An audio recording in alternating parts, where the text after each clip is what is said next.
Morning students, 8th class chapter 3 synthetic fibres and plastics.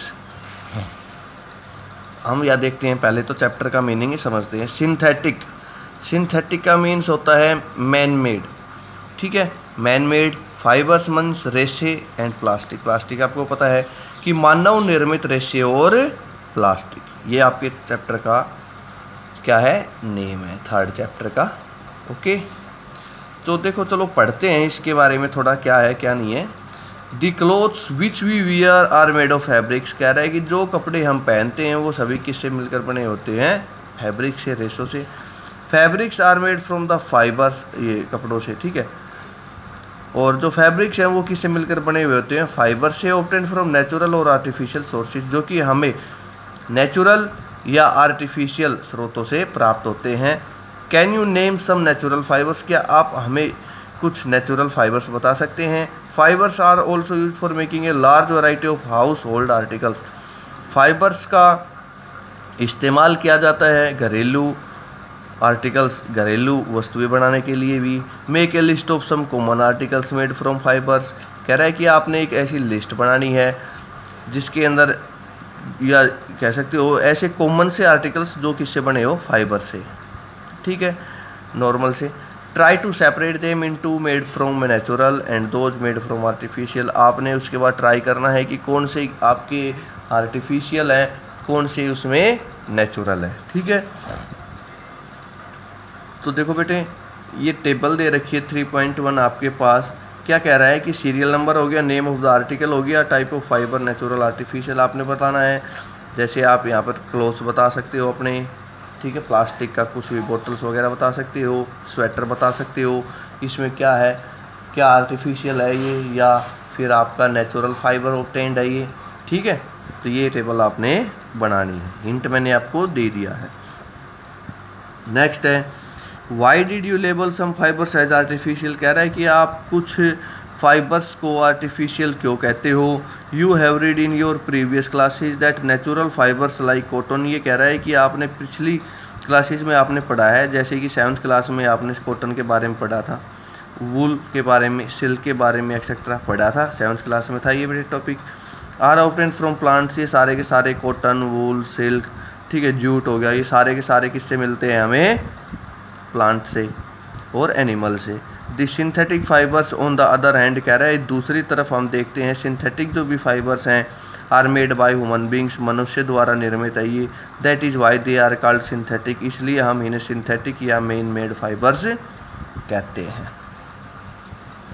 देखो next topic है, what are synthetic fibres. Synthetic fibres क्या है, try to recall the uniform pattern found in a necklace of beads joined with the help of thread, ये कह रहा है कि आपने एक यूनिफॉर्म, मतलब कि आपने एक पैटर्न फाइंड आउट करना है। जैसे ये नेकलेस दे रखा है, ठीक है, जिसके अंदर जो मोती है वो पिरो रखे हैं, किसके अंदर पिरो रखे हैं, एक धागे के अंदर। और try to join a number of paper clips together to make a long chain, जैसे ये पेपर क्लिप्स है, ठीक है, ये आपस में सारी जोड़ रखी है, या जिस तरह से आप पशुओं की बेल देखते हो उसमें भी सभी एक दूसरे से जुड़ी होती है, कड़ी के साथ कड़ी, ठीक है। Is there any similarity between the two, ये कह रहा है कि इसके अंदर कोई सिमिलरिटी है या नहीं है।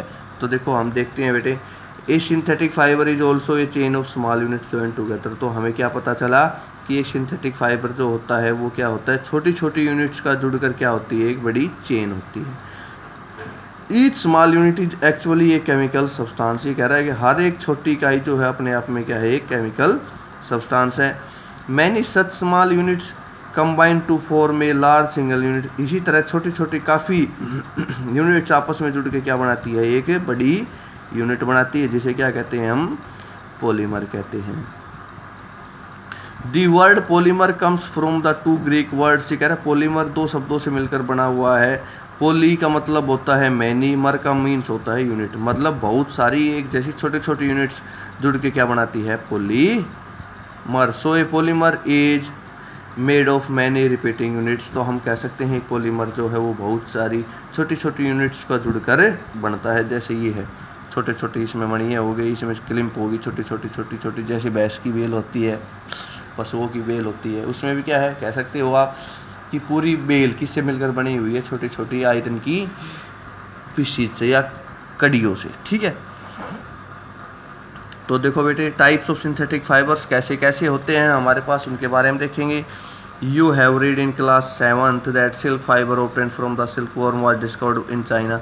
कह रहा है कि आपने 7th में पढ़ा था सिल्क फाइबर्स की खोज कहाँ से हुई थी, ये चाइना में, जो कि सिल्क वर्म से तैयार होते हैं। ठीक है, या आप कह सकते हो सिल्क वर्म से जो हम सिल्क ऑब्टेन करते हैं, उस सिल्क फाइबर की खोज कहाँ से हुई थी, चाइना में। And was kept as a closely guarded secret for a long time, जो कि लंबे समय तक इन्होंने क्या रखा, सुरक्षित एक अपना रहस्य रखा, किसी को नहीं बताया। Fabric obtain from silk fibre was very costly, जो भी इससे कपड़े बनते हैं, ठीक है, वो सभी के सभी बहुत ही ज़्यादा कॉस्टली होते हैं। But it's beautiful texture fascinated everybody, लेकिन इनका जो चमकीलापन होता है, ठीक है, वो हर एक को अपनी तरफ आकर्षित करता है, लुभाता है। Attempts were made to make silk artificially, बहुत सारे प्रयास किए गए कि हम सिल्क को आर्टिफिशियली भी बनाएं।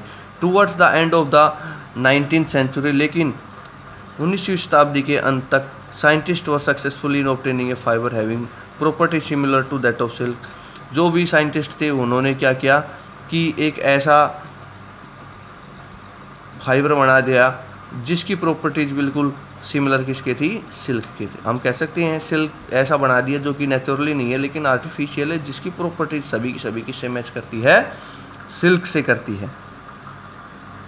सच a fibre was obtained by chemical treatment of wood pulp, ये किससे मिला हमें, जब हमने क्या किया, केमिकल रिएक्शंस कराई किसके साथ, वुड पल्प के साथ। The fibre was called Ryan artificial silk, और इस फाइबर का क्या नाम दिया गया, रायन या artificial silk. Although Ryan is obtained from a natural source, हम कह सकते हैं कि रायन तो हमें प्राकृतिक स्रोत से मिलता है, but wood pulp is yet an another manmade fibre, तो वुड पल्प से natural source the wood pulp, ठीक है, कि रायन हमें किससे मिलता है, एक नेचुरल सोर्स से मिलता है, और वो क्या नाम था, वुड पल्प था। Yet it is a manmade fibre, हम कहते हैं यह एक मानव निर्मित रेशा है। It is cheaper than the silk, यह सिल्क से काफ़ी सस्ता होता है। And can be woven into silk fibres, और जिससे हम क्या करते हैं, सिल्क के कपड़े बना सकते हैं। It can also be died in wide variety of colours, हम बहुत सी वैरायटी ऑफ कलर्स के अंदर इसे डाई कर सकते हैं, जैसा चाहते हैं वैसा हम डाई करके बना सकते हैं। Ryan is mixed with cotton, ये कह रहा है रायन को हम कॉटन के साथ मिक्स करके बेड शीट्स, ठीक है, या वूल के साथ मिक्स करके हम कारपेट्स बना सकते हैं। आगे देखो, उसके बाद है nylon. Nylon is an another manmade fibre, nylon जो है ये भी मानव निर्मित रेशा है। इन 1931 1931 में it was made without using any natural raw material, 1931 में इसको बनाया गया तो इसमें कोई भी नेचुरल रॉ मटेरियल नहीं डाला गया था, ठीक है। It was prepared from coal water and air, यह सिर्फ कोल वाटर और एयर से बनाया गया था, कोयले से, पानी से और हवा से। It was the first fully synthetic fibre, ये पहला एक ऐसा फाइबर था जो पूरी तरह से मानव निर्मित था। Nylon fibres was strong, elastic and light, nylon fibres जो होते हैं वो बहुत ही ज़्यादा मजबूत होते हैं, लचकीले होते हैं और हल्के होते हैं। It was luscious and easy to wash, बहुत ज़्यादा चमकीले होते हैं और धोने में भी बहुत ही आसानी से धोए जा सकते हैं। So it is become very popular for making clothes, तो यह बहुत ही ज़्यादा क्या हो गया, फेमस हो गया कपड़े बनाने के लिए। We use many articles made from nylon, अब हम देखते हैं कि हम बहुत से जो है आर्टिकल्स यूज करते हैं जो नाइलॉन से बनकर बने हुए होते हैं, such as socks, rope, stands, toothbrush and car seat belt, sleeping bags, curtains etcetera, जैसे कि आपकी जुराबें हो गई, रस्सी हो गई, टेंट हो गई, टूथब्रश हो गई, कार की सीट बेल्ट हो गई, स्लीपिंग बैग्स हो गई, पर्दे हो गए, ये सभी किससे मिलकर बने हुए आपके नाइलॉन से, ठीक है। So nylon is also use for making parachutes and ropes for rock climbing, ये कह रहा है कि नाइलॉन से हम पैरासूट बनाते हैं, पहाड़ी चढ़ते हैं या पर्वत पर चढ़ते हैं तो रस्सियाँ यूज करते हैं, वो भी इससे बनी की होती है क्योंकि लचकीली भी है, मजबूत भी है और हल्की भी है, ठीक है। ईजी टू कैरी, आसानी से हम ले जा सकते हैं। In nylon thread is actually stronger than steel wire, एक स्टील वायर से भी ज़्यादा मजबूत होता है क्या, नाइलॉन फाइबर, ठीक है। तो हम नायलॉन के बारे में पढ़ चुके हैं बेटे, कल नेक्स्ट टॉपिक करेंगे। आज जो कराया है आपने ये अच्छे से पढ़ना है।